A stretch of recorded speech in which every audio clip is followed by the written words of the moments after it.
Penn State fans, blue-white breakdown time, spring drills edition. It's 9 o'clock on a Wednesday morning. Johnny McGonigal, Bob Flounders here. Johnny, I think you might still be up in State College just because it's a two for a week for Penn State media coverage. James Franklin addressed the media on Tuesday, talked about the team going into spring.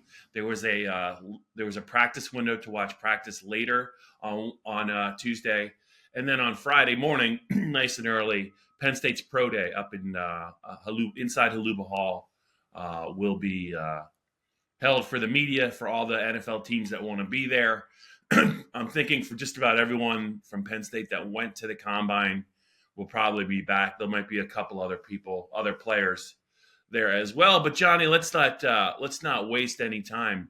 Penn State's practicing, man. It's the winter's over, even though it didn't feel like it earlier this week. But practice, but also James Franklin. What jumped out to you? Let's start with James. Also, I got a couple of questions from our tech subscribers I'm going to throw at you. I thought they were both very good questions, the ones that I picked. But what stood out to you about James Franklin's? He talked for about 35 minutes with the media on Tuesday. What stood out to you? Yeah, Bob, he covered a lot. I mean, this was the first time speaking to him since I guess it was a month ago, because a couple days after he spoke to us, Abdul Carter's move from linebacker to defensive end, happened to pop up on the online roster. And so we were able to, ask him about that. Yeah. That was the first question from Audrey Snyder of The Athletic. She asked James about the move for Abdul, and I know you wrote about that if you want to go into a little bit more detail on that. But, talking about obviously Drew Aller, new offensive coordinator, Andy Kotelnicki, new defensive coordinator, Tom Allen, new special teams coordinator, Justin Lustig, so a lot of transition on the coaching staff right now. And while James could speak to that, from, last month and after the Peach Bowl and everything, now it feels a little bit more real because spring camp is here. And so, these guys have been working behind the scenes for a while, but, getting to see them out on the practice field on Tuesday was really impressed and kind of, not necessarily surprised, but impressed by, the intensity and the energy that Andy Kotelnicki brought to even the indie drills. And so, expecting, big things from him, just based on what he did at Kansas. And James talked about that and Drew and Bo and the third string running backs. I mean, you asked me what stood out. It was a lot. It was a lot to sift through, and that's what we're here for. Yeah, just a couple of news and notes. You mentioned Abdul Carter. I think the fans know that he's going to be a defensive end. Player, Mekhi Flowers, a reserve safety last year, is going to be at wide out. Maybe it's not nearly as big a news as Abdul Carter's move. Before we get to Abdul Carter, though, just real quick, a bit of news early in the news conference. Mark Brennan asked about the offensive line and referenced the fact that a Penn State player named Drew had his arm in a sling. I guess a couple of weeks earlier. I think it caught James a little bit off guard. But then he realized which Drew Mark Brennan was referring to. So I believe you wrote about that. So it's Drew Shelton. Drew Shelton is a guy that probably is going to start at left tackle. I'd be surprised if he's not. But I guess he's going to be very limited, very, very limited during spring drills if he participates at all. Yeah. Very limited equals just not participating. I don't expect Drew Shelton to suit up this spring, whether that's in practice, whether that's in the blue-white game. James said it was an undisclosed injury. Some people have already said that it's a shoulder injury. His arm being in the sling would make sense. But Drew Shelton, not Drew Aller, because that did cause some confusion at the press conference. I was a little confused, but I was too. Yeah, because, Mark Brennan, who's great, he asked the question about Drew being in a sling. Now, he prefaced it by asking about the offensive tackles. And so, he meant Shelton. But James was just like, this is news to me, like kind of deal. In terms of it being Aller. But anyway, so Drew Shelton, he underwent surgery after the 2023 season. James had said that, it's something that It was kind of unclear whether he said it was something he already played through or something that he could play through in the future. But they decided, all parties involved, that it just made sense to get the surgery done. It's not like he's a freshman Yeah, who desperately needs spring camp and needs the reps and needs to prove himself. I mean, I think Penn State feels pretty good about Drew Shelton and what he's already done within this program entering his junior season. As we talked about before, stepped in for Olu Fashanu at the end of the 2022 season. mhm. As a freshman from Downingtown West, he started the final 5 games of the 2022 season, including that Rose Bowl. Played in all 13 games last year, had a big role as a swing tackle. And so I think Penn State feels really comfortable with him. And I would be surprised if he's not their starting left tackle Mhm. from the 2024 season. But look, that opens up more reps for other guys at tackle. Javen Williams, Anthony Donko, Nolan Rucci, 3 guys who we fully expect to compete for that starting job at right tackle. James also mentioned JB Nelson, which I thought was interesting because Yeah, JB played guard last year primarily, but has the ability to play tackle as well. So I'm sure he'll be getting reps there.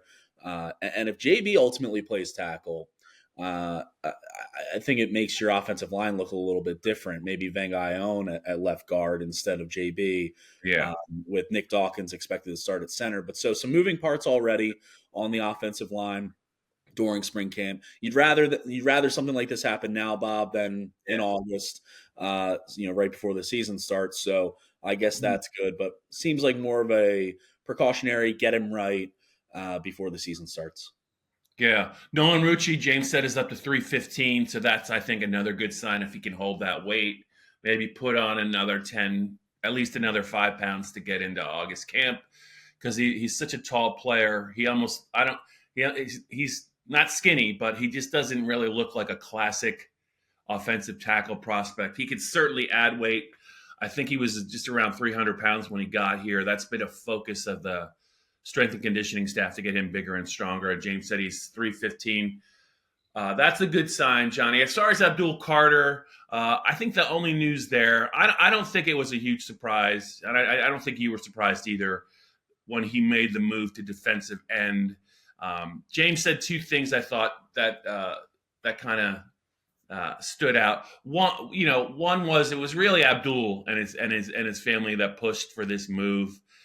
James talked about him during his true freshman year, 2022, saying he was already big enough before he ever got to the strength and conditioning program to play linebacker. And then James said on Tuesday that when he looked at him a lot, he saw a defensive end, but they wanted him to be a linebacker. That worked very well for 2 years, but I think Abdul wants to try defensive end.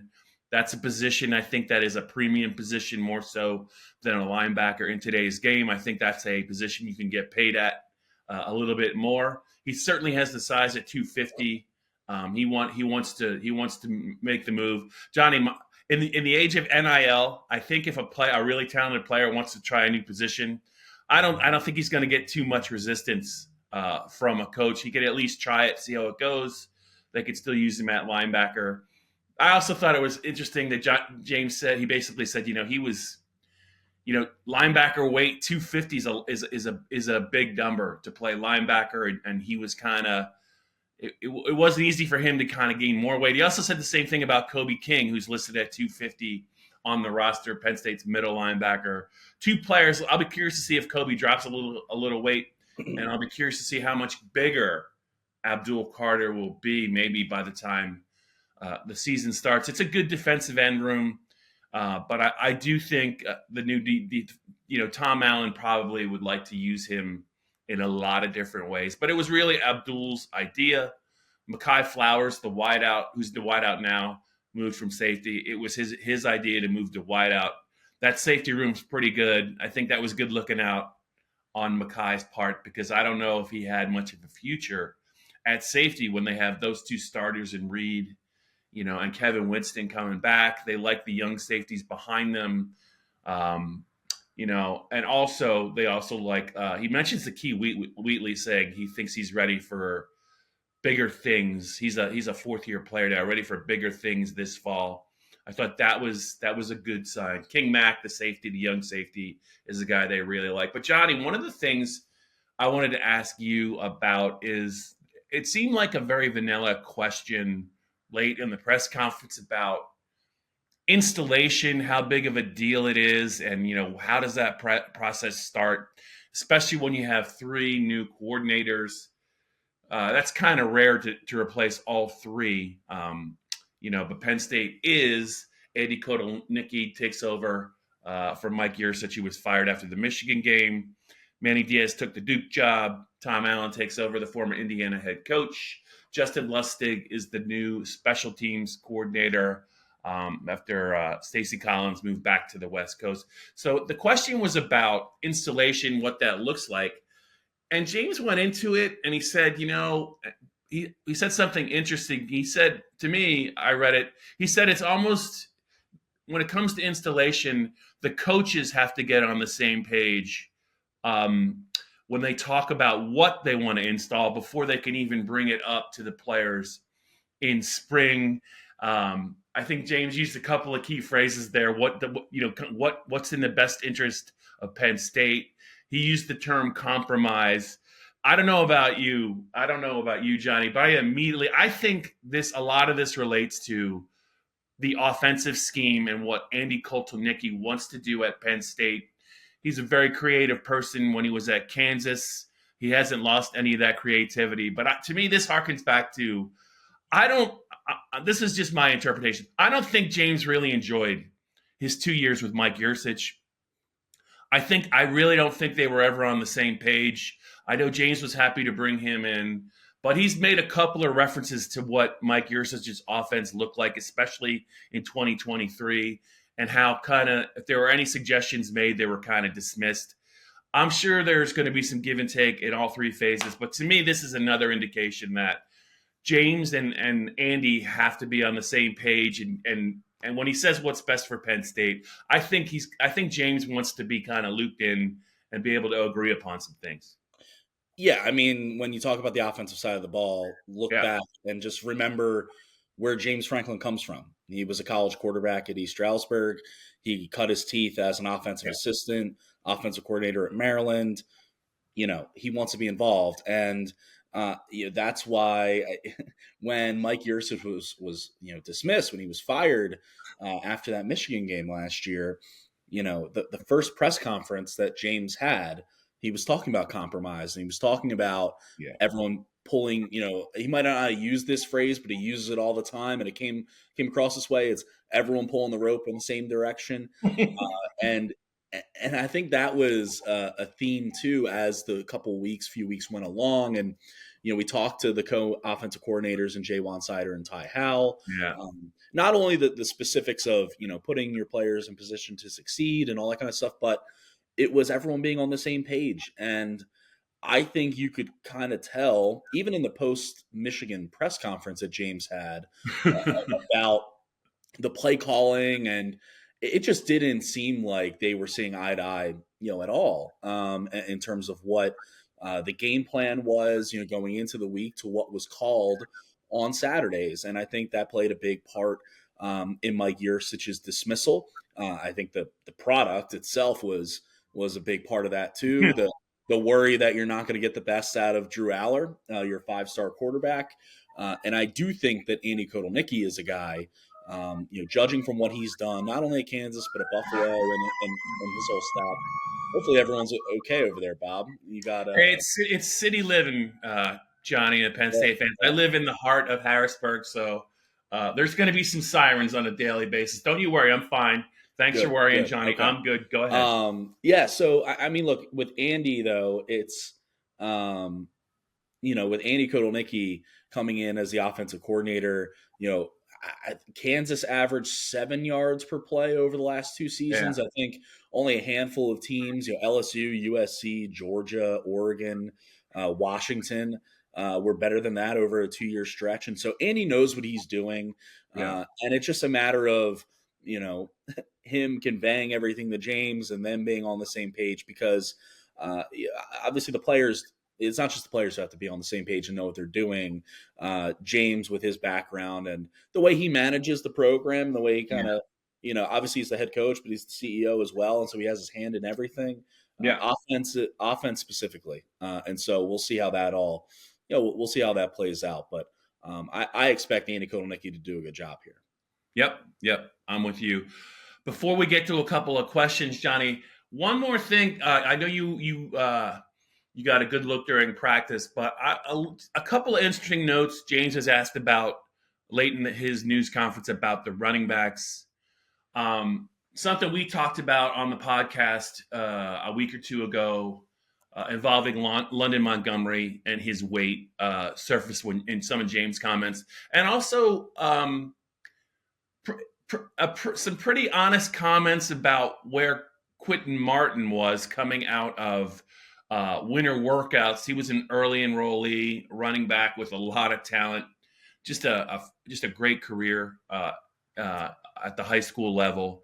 But he also, he said something about Quentin Martin and about how prepared he was coming into Penn State. Just a little bit educational. Just your thoughts maybe on what he had to say about, because they still need a third running back, right? They still, assuming good health for Katron and Nick Singleton.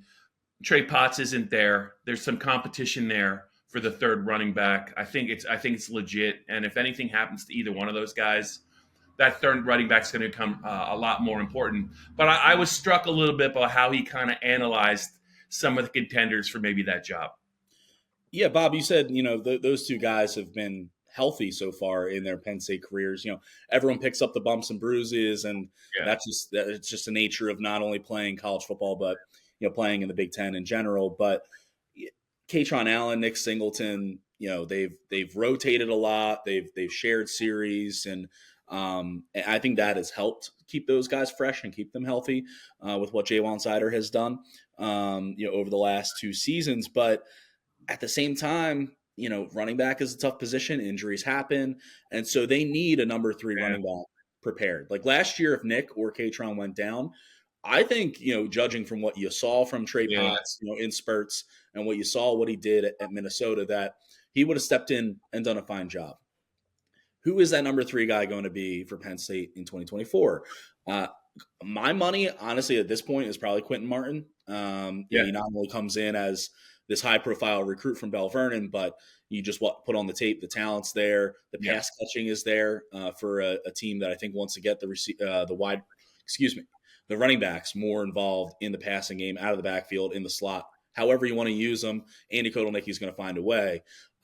Cam Wallace was described as an exciting player by James yesterday, but talking about London Montgomery, the main thing that stood out to me was the weight. And when we look at the roster and we see that London Montgomery is at 186 pounds, and it's pretty much what he came in at, if not a little bit lower. And I know that he had the ACL injury that forced him to miss his senior season at Scranton Prep, and so that, I'm sure, did a number on him in terms of getting to the weight and the body type and everything that you need to be at to compete at this level. But James said it kind of flat out that, at 186 pounds, if you're trying to block a 250 pound Kobe King or Abdul Carter, kind of like, the math doesn't add up there. And so, London Montgomery seemingly has to do some more work in the weight room and everything, maybe has some peanut butter jelly sandwiches and add on some weight. But, Quentin Martin, I think he came in, or when he signed, he was around 185 and he's at 194 right now. Wouldn't be surprised if he gets up to 200 before the season. And as long as he keeps the speed and everything that he showed at Bell Vernon, I think he's going to be one to watch, not only for the future for when Nick Singleton and Katron Allen eventually go to the NFL, which could be after this season. And I think that's kind of what I think why they got 2 running backs in the 2023 class, 2 of them in the 24 class with Martin and Corey Smith, who will be coming in the summer.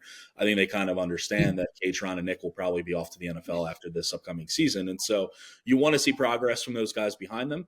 They've got a whole spring camp to do so. They've got summer, they've got August camp.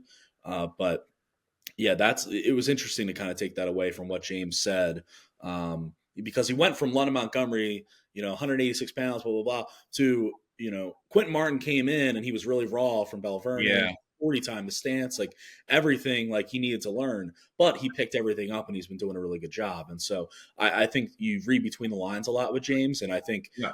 he and the coaching staff and the strength staff have been impressed with what Quentin Martin has done in his short time at Penn State so far. All right, the blue-white breakdown almost done here. We're going to get to the pro day, which is Friday morning, early, Johnny, early Friday morning at State College for Penn State. But before that, just a couple of questions. I'm going to put you on the spot a little from our PennLive Tech subscribers. You guys out there, we have a link at the bottom of almost all of our stories, Johnny and I stories about how to become a PennLive Penn State Tech subscriber.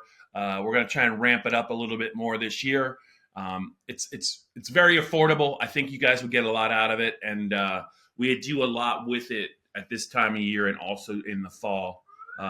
So if you get, oh look, there's another siren. Johnny, two questions for you. Two questions that I liked. Here you go. What will be the Achilles heel of the PSU offense going into spring camp? And who are the players on the spot to step up this year? Certainly Julian Fleming, ? Drew Aller, ? The offensive line, ? Johnny, when you look at a potential Achilles heel for the Penn State offense, there's an obvious answer there, but is there anything else that's kind of on your radar and maybe some players that got to really step up this year?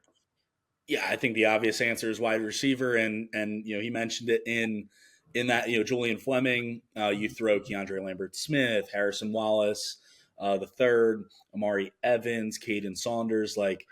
Julian comes in as obviously he was a 5-star guy out of Southern Columbia, and never was able to really break out at Ohio State.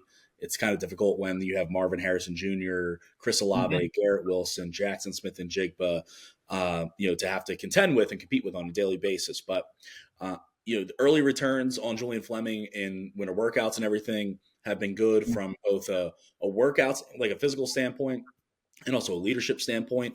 I think he's a good player. They're going to make him earn his starting job. At practice yesterday, he wasn't.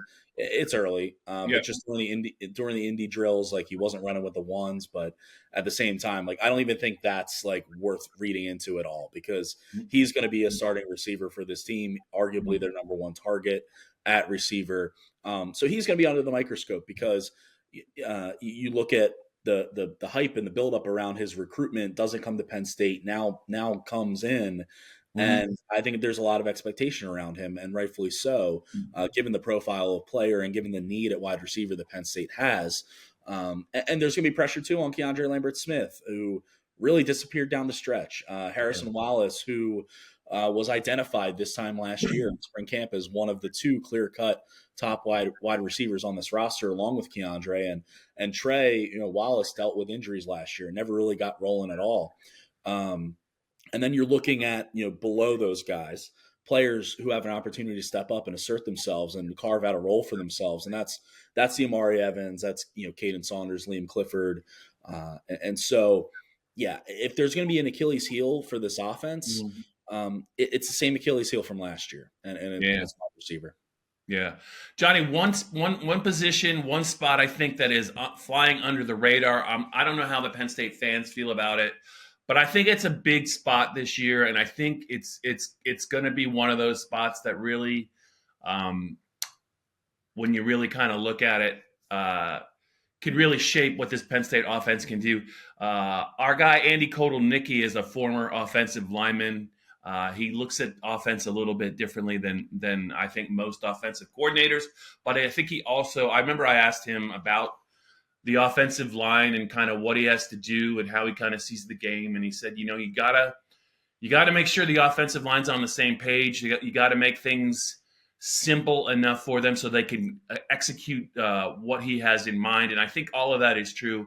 I think center this year, Johnny, is a big position when you consider who Penn State had the last couple of years at center. Juice Scruggs, the way that he closed down his career, ended up being a second-round pick. Really, really good player for Penn State in 2022. Hunter Norzad, I think, is definitely going to get drafted now. I think he's really solidified himself as a draftable center. in the last couple of months. Second team All Big Ten pick. Last year at center, could help them at guard. And I just think the center is, left tackles is really important on every offensive line, but so is center because of what they have to do with the line of scrimmage, the rapport with the quarterback, and in this case, the quarterbacks, because I think Penn State's going to play two. Let's not forget about Bo Prabula. I know we won't, but I think Nick Dawkins is a veteran player who certainly is physically ready, but there's more to it than that. And I think that Penn State really needs to come out of spring drills and maybe, in the summer feeling good about where they are at the center position. I think of all the positions on the offense, it's easy to focus on the skill positions, Johnny, but I do think Penn State, I would be surprised if we don't hear from James Franklin at some point during spring practices with a comment or two about whether it's Nick or whoever about the centers, because I think he also knows that they really need to have their ducks in the row on the offensive line, especially at center. Yeah, I agree. And Nick Dawkins does seem poised to be that guy because not only you mentioned he's physically ready, from all accounts, he's mentally and emotionally and leadership wise ready. I mean, he's a vocal guy, not only in that offensive line room but in the locker room as a whole. And so I would be surprised if it's not Nick Dawkins, but at the same time, we talk about moving parts on this offensive line. Van Gayon at guard, he can play center if they need him to. He's a big dude. That would be, what is he, like 352 pounds? Like he is. I don't know if I've seen many bigger, and he's just like, when I say big, like I don't mean like he holds it well, but he is just a large human being, and every like legs, right, back, arms, neck, head, like he is just a giant of a person. And then another center too, someone that honestly stood out to me yesterday, and not from a like drill standpoint, but Cooper Cousins. So the early enrollee from Erie McDowell, elevated to a 5-star prospect by the end of the recruiting process. And he was the first recruit in the 24 class. He was a leader in that class, but he's also a damn good player. And watching him walk by me yesterday, Bob, he's 6'6", I think 320. Which seems more like a tackle. And I wouldn't be surprised if Cooper ends up anywhere on the offensive line because he can play really any spot. But they're beginning his career at center. And when he walked by me, it looked like his shoulder pads were made for children. Like, it just like he was like coming out of them. He is a massive dude. And I think there's a lot of confidence in him and what he already did in winter workouts and how he handled himself and how he acclimated himself, to this program. That he's not necessarily going to start, but just one to watch as someone to keep an eye on because, if you need to use, Venga over at left guard or right guard or wherever, Cooper Cousins could be your backup center as a true freshman. And so another one just to keep an eye on. All right, Johnny, one more for you. Biggest issues. All right, we covered part of this, but there's another element coming in this question. Biggest issues, passing game, interior defensive line ability to pressure up the middle, and sideline coaching in big games. So, Johnny, I think we touched on the passing game, at least from the wide receiver end of it. But if you have any thoughts, maybe either on the tight ends, the running backs in the passing game, or what Andy Kotelnicki might do with either Drew and or Bo, feel free to share. But I do think interior defensive line, he's really this question is really about, I think, disruption as much as it is holding down the fort in the running games, but they need to get some more pressure inside. So biggest issues, passing game, interior defensive line, ability to pressure up the middle, or, and this is a fan favorite, sideline coaching in big games, Johnny. Not all games, big games. It's tough to quantify the last one other than other than wins and losses. Yeah. And, there are more losses than wins in those big games. And so I think that kind of speaks for itself. Yeah. In the big, I'll just go with what happened last year. And in the big games in Ohio State and Michigan, the passing game was really non-existent. Yeah. Drew threw, I think, 42 times at Ohio State and had 191 yards. He only threw 23 times against Michigan and had 70 yards. Yeah. Yeah, the passing offense needs to be better. And we already touched on the wide receivers. Part of that is Drew. and his progression and being more consistent, because it's a stat that James Franklin likes to throw out there a lot, and it's fair. The touchdown to interception ratio, 25-2 last year. I think no FBS quarterback had fewer or as many 2 interceptions as Drew, with as many passing attempts as he had last year, which is 389. So it's a good number to have, but at the same time, you need to be able to push the ball downfield. You need to be able to connect on those deep shots. That's Drew. That's the offensive line affording the time. That's the wide receivers creating separation. That's the usage of the tight ends. And then the running backs taking one and going 50, like Nick Singleton with a screen against Michigan State. We need to see more of that. And so I'm confident in what Zane Durant can do from an interior pass rush point. I think Devon Elise as well can do some nice things there. So I lean the passing offense, and this has been, I think it was their biggest issue last year, and it remains, I think, this team's biggest question mark for Andy Kotelnicki to solve, for him to provide an answer for in 2024.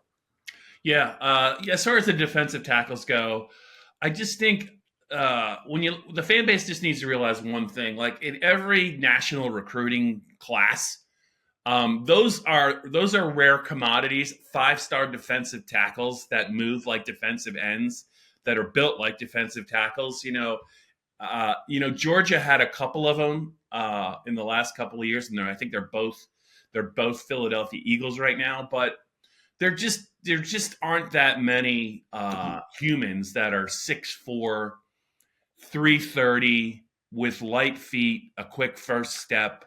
So when you talk about disruption, they are hard to find. You can do something to enhance players in the weight room, but there aren't that many of them around. Even in the Big Ten, there were a couple at Michigan the last couple of years. There were a couple at Georgia, but they really, maybe a couple at Alabama, but they weren't anywhere else. They're hard to find. You can try and bulk some players up. I think Zane Durant is a guy that is easily their most explosive defensive tackle, but as far as getting push up the middle, I think in today's game, Johnny, either you're moving a defensive end into the middle of the field like Penn State did last year, or you have a 250-pound linebacker like Abdul Carter who can shoot through the A gap before pretty much just as the ball is snapped. It's just really hard to get that disruption up the middle. I think Penn State feels good about their defensive line group, as it's probably going to be as good as they've had depth-wise, just because of the veterans that came back. But I just don't know, other than Zane Durant, if they have a player capable of maybe on 1 or 2 plays either changing the game or wrecking a game. But I don't think anyone else does either. Yeah, no, that's totally fair. I mean, Zane Durant, I was really impressed by what he did last year. Yeah. Looking forward to seeing what he'll do this year. Knock on wood, stay healthy for all these guys, right? Like as we enter now spring camp and then ultimately the summer and August camp, need all these guys to stay healthy. But I really like what Zane Durant did last year, and I think he is just he went from his freshman year to being kind of a guy for the future, and flashing and playing a lot of ball for them, but last year really stepping up and being more of a starter level player. And I only think the trajectory is going up for him, but that's just one guy. So yeah, like you mentioned, Bob, it's just one guy. And so we'll see how much he can do. We'll see how much Abdul and Denai Dennis Sutton, assuming he takes a big step, how much that frees things up on the inside for those guys to, get more one-on-one matchups and do their thing. So yeah. Yeah. All right, Johnny, real quick, pro day. Let's just assume that all or most of Penn State's 10-player contingent that was at the scouting combine will be in State College. If nothing, maybe not necessarily to test, because some of them probably don't need to test, but to meet with NFL teams some more, maybe set some things up. I guess I'll put it to you this way: of the guys who were in Indy, who needs maybe to do some more testing? I think a couple of the players either were limited by injury or chose not to work out. Who are the players maybe that should test on Friday? And is there anyone that was not invited to the combine from the Penn State roster that maybe we should be looking forward to see either testing or just kind of seeing what they had to say with regard to what some NFL teams told them? Yeah, I'll start with the last part there in terms of guys who weren't invited. Two players. Well, really, I have one, and it's Trey Potts. It's someone that I already mentioned earlier in the podcast, and we talked about as that number 3 running back. I think he's a good player, and I wasn't surprised when he wasn't invited to the combine. It's rare that number 3 running backs on Power 5 teams get invited to the combine. I was not expecting him to get an invite to Indy, but I think he has some juice, and I think he's a guy who, in interviews and stuff with NFL teams, scouts, executives, coaches would kill it, and I expect him to land with a team. I don't expect him to be drafted, but if he comes out there and runs a really good 40, like who knows? So in terms of guys who I'm not expecting Chop to run. Like there's no reason for that. There's no reason for Daquan Hardy to run. Jacobs, I don't know, it's, excuse my phone there for a second. I don't know, Bob. Is there someone that really stands out to you from the combine that didn't have it? I mean, Johnny Dixon didn't run, and is he going to be healthy enough to run at Johnny? I'm going to give you a number: 4.61. Is that a hint for you? 4.61. Was that Ades's? That was Kalen King's 40 time. Oh, geez, Kalen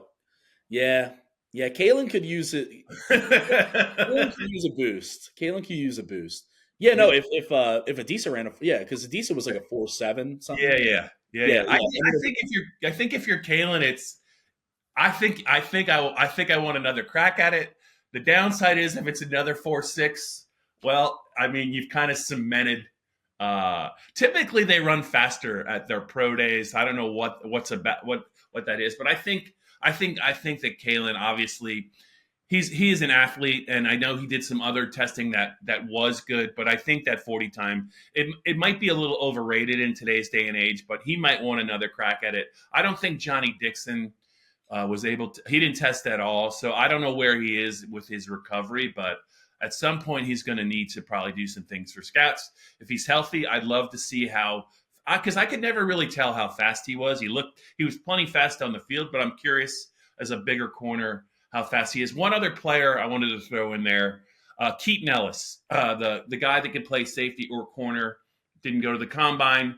He was probably Penn State's third safety last year. I think they had he might even have been a captain, and I thought he was going to start, but the other two guys were just better than him, Jalen and Kevin Winston. But I think he's a guy that could wind up on an NFL roster. He could play special teams.